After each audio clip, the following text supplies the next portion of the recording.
उत्तराखंड कांग्रेस की नेता शिल्पी अरोड़ा हमारे साथ हैं। सोशल मीडिया की अभी चेयरपर्सन भी वो हैं।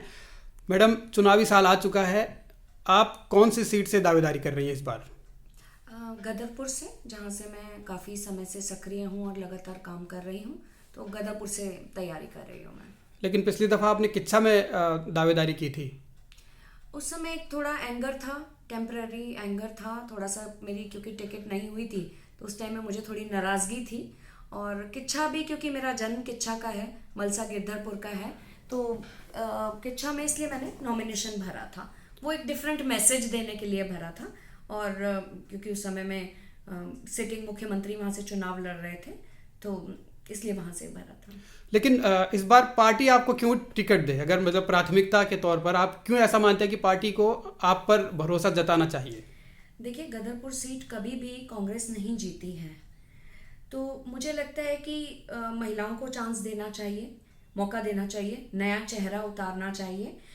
मेरे साथ युवा और महिलाएं दोनों और हर वर्ग के लोग जुड़े हुए हैं, हर वर्ग, हर समुदाय के लोग मेरे साथ जुड़े हुए हैं, तो उसका फ़र्क पड़ता है। और इतने समय से अपनी एनजीओ के माध्यम से और कोऑपरेटिव के माध्यम से मैं लगातार महिलाओं के लिए, किसानों के लिए, युवाओं के लिए काम कर रही हूँ। और जहाँ तक हो सके उन लोगों के बीच में रह के उनके साथ सुख दुख बांटती हूँ। तो मुझे लगता है कि मुझे जो ये टिकट देकर पार्टी के विनिंग के चांसेस काफ़ी ज़्यादा बढ़ जाते हैं, क्योंकि 50% वोटर हमारी महिलाएं हैं। तो महिलाएं, मुझे लगता है कि मुझे सपोर्ट करेंगी और अपने अपने में से एक जने को जिताना उनको अच्छा लगेगा। और एक तरफ एक जो सामने एक विधायक हैं, जो 4 टर्म के विधायक हैं, जो कि बाहुबली जैसी छवि रखते हैं, जिनके ऊपर अभी भी आरोप निर्धारित हुए हैं तहसीलदार के मारपीट के मामले में, हमेशा अपनी गुंडागर्दी के लिए और माफियाओं को प्रमोट करने के लिए जाने जाते हैं। तो ऐसे में एक महिला को टिकट देना ना सिर्फ गदरपुर में, बल्कि आसपास की सीटें जैसे किच्छा, रुद्रपुर, बाजपुर, काशीपुर, उसमें भी एक बहुत सकारात्मक माहौल बनेगा। कार्यकर्ताओं के बीच जब आप जाती हैं तो क्या रिस्पांस आपको वहाँ कार्यकर्ताओं से मिलता है गदरपुर में? नहीं, बहुत अच्छा रिस्पांस है और लोग बहुत परेशान हैं, ना सिर्फ भाजपा सरकार से, बल्कि जो हमारे लोकल विधायक कम मंत्री हैं उनसे बहुत परेशान हैं। उन्होंने विकास कुछ भी नहीं किया। सड़कें ऐसी हैं पूरे उसमें, हमारे यहाँ केशवगढ़ से केशोवाला तक जो 2 कॉर्नर्स आते हैं एक्सट्रीम, क्योंकि हमारा ओवरलैप करता है बाजपुर में, वहाँ सड़कें इतनी बुरी हालत में हैं कि गाड़ी क्या, पैदल चलना भी मुश्किल हो जाता है। कहीं कोई विकास नहीं हुआ। स्कूलों की स्थिति बहुत ख़राब है वहाँ पर, वहाँ स्वास्थ्य सेवाओं की स्थिति बहुत ख़राब है, वहाँ पे दवाइयाँ उपलब्ध नहीं होती, सरकार की तरफ से कोई काम नहीं हो रहा। शिक्षा मंत्री होते हुए स्कूलों की स्थिति इतनी ख़राब है कि कोई भी अच्छा परिवार का जना सरकारी स्कूल में बच्चों को नहीं भेजना चाहता। तो ये सब कारण हैं, लोग बहुत त्रस्त हैं प्रदेश सरकार से और लोकल एमएलए और मंत्री से। और नेशनल लेवल पे तो आप देख ही रहे हैं किस तरीके से महंगाई छू रही है, आसमान को छू रही है। डीजल पेट्रोल 100 के पार हो रहा है, गैस इतनी महंगी होती जा रही है। तो आदमी महंगाई, बेरोजगारी, सड़क, बिजली, पानी, शिक्षा, ये सब इशू हैं, लोगों से बात कर रहे हैं, त्रस्त हैं लोग बुरी तरह। और मुझे लगता है ना सिर्फ गदरपुर सीट बल्कि पूरे प्रदेश में कांग्रेस बहुमत से सरकार बनाएगी।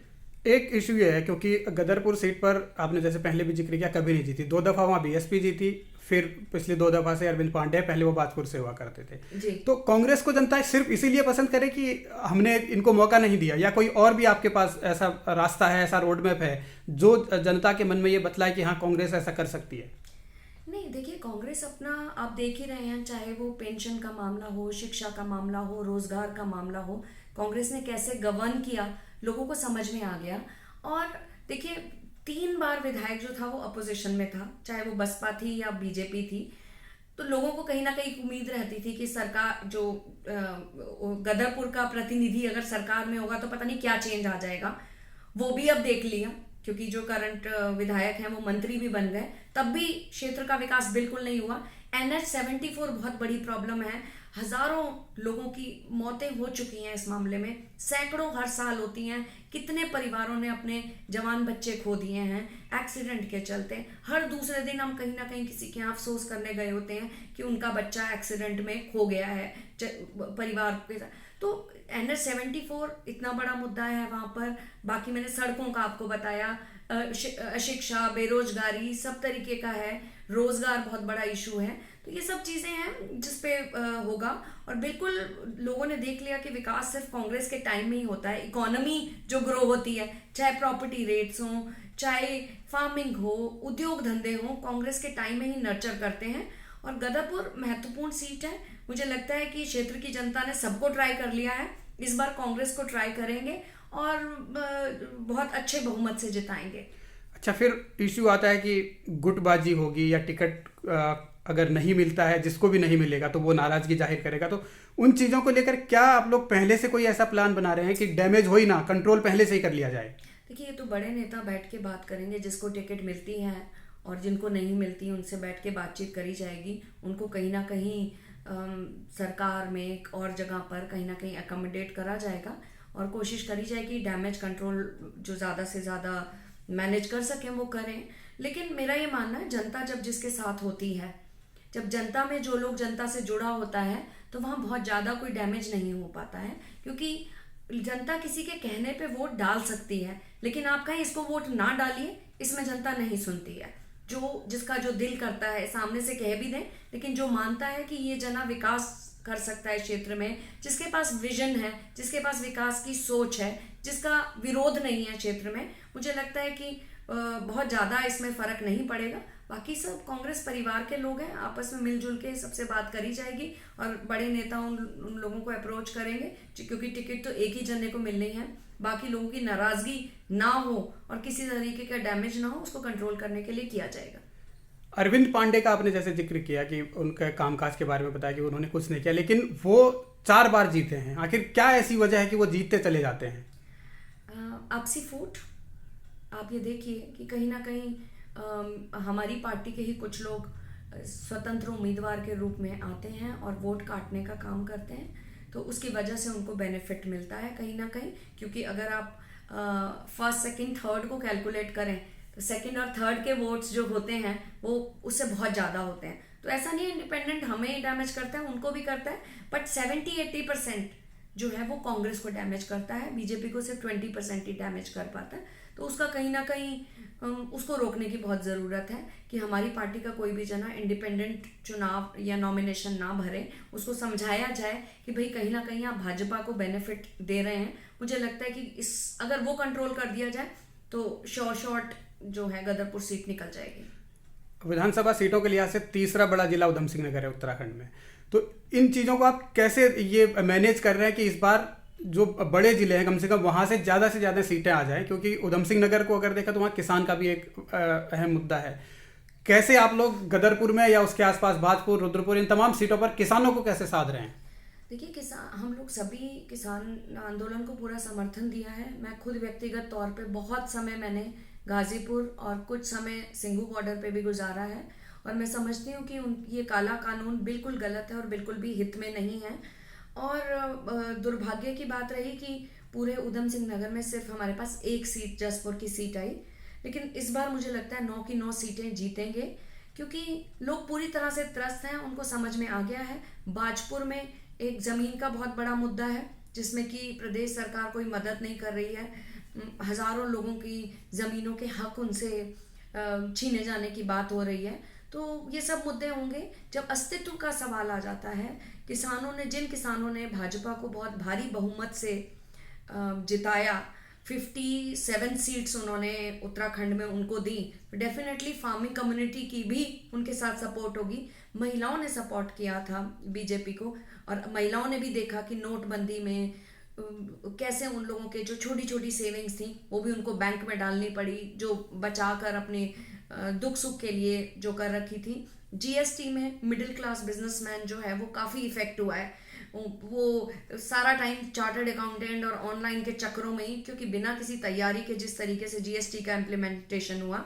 तो इस समय हम बात करें महिला, युवा, मध्य वर्गीय बिजनेसमैन और किसान, सभी बहुत त्रस्त हैं। घर घर तक कहते हैं ना, घर चलाना मुश्किल हो गया है। महंगाई जिस तरीके से हो गई है, जीडीपी माइनस में हो गई है, तो इन सब चीज़ों का फ़र्क पड़ेगा।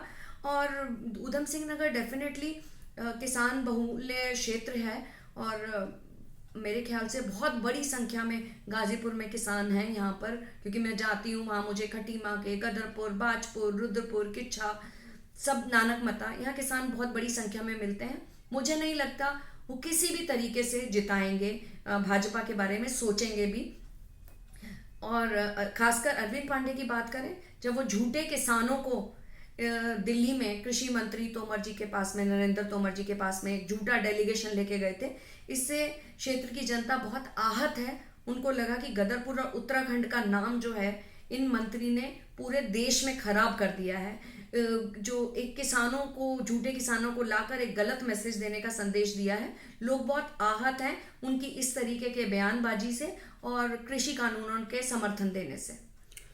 एक आखिरी आप कार्यकर्ताओं को संदेश दे दीजिए, और अरविंद पांडे को क्या मैसेज आप देना चाहती हैं? अरविंद पांडे जी को यही कहना चाहती हूँ कि ये जो आप जिस तरीके से बांटने की राजनीति करते हैं क्षेत्र में, जिस तरीके से आपने गुंडागर्दी का माहौल और माफियाओं को आप बढ़ावा दे रहे हैं, अब मुझे लगता है कि अब आपको थोड़ा ब्रेक ले लेना चाहिए और लोगों को मौका देना चाहिए। और खुद आपको पता है कि आप इस क्षेत्र से नहीं जीतने वाले, क्योंकि आपने किसानों को, महिलाओं को, युवाओं को, सबको बहुत बड़ा धोखा दिया है। और क्षेत्र की जनता से ये कहना चाहूँगी, आप फिर से विकास की धारा प्रदेश में बहाना चाहते हैं, आप फिर से एक स्वराज की कल्पना करना चाहते हैं प्रदेश में, तो कांग्रेस को वोट दें। कांग्रेस ही विकास है। जो ये अभी विकास जो चल रहा है वो बिल्कुल झूठा विकास चल रहा है, और वो जो गलत तरीके से चीज़ों को प्रेजेंट किया जा रहा है, ऐसी पार्टी को वोट दें जो सबको साथ लेके चले, ना कि धर्म के नाम पर, जाति के नाम पर, क्षेत्र के नाम पर लोगों को बांटे और भाइयों को भाइयों से लड़वाए। चलिए, बहुत बहुत धन्यवाद आपका। तो ये शिल्पी अरोड़ा, अब सवाल यही है कि आने वाले दिनों में कब तक और कैसे ये कांग्रेस अपने आपसी तालमेल बनाकर आगे बढ़ती है। धन्यवाद।